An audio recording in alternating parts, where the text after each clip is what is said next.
할렐루야. 복된 하루 되시기를 주의 이름으로 축복합니다. 오늘은 사무엘상 14장 16절에서 30절 말씀까지 보겠습니다.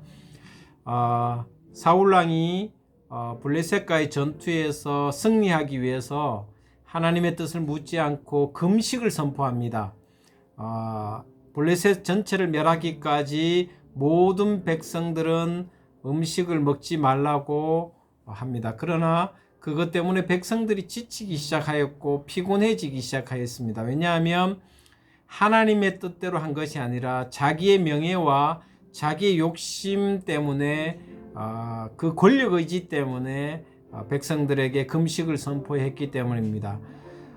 이 명령과 함께 백성들은 그 명령이 무서워서 다 지켰지만 요나단은 지키지 않습니다. 그 명령을 못 들었기 때문에 결국 꿀을 먹는 우를 범합니다. 그러면서 요나단이 뭐라고 그랬느냐면 내 아버지께서 이 땅을 곤란하게 하셨도다.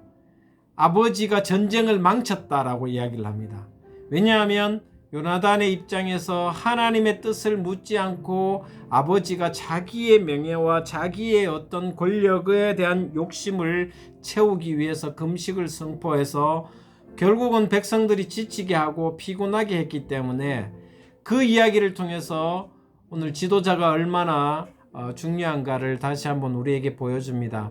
사울왕 한 사람의 잘못된 지도력으로 인해서 백성들이 지쳐가는 모습, 그리고 영적 전쟁에서 승리하지 못하고 또 전쟁에는 이겼지만 결국은 자신의 어떤 명예와 자신의 어떤 왕의 자리가 위태롭게 되는 그런 사건이 오늘 본 말씀의 사건입니다.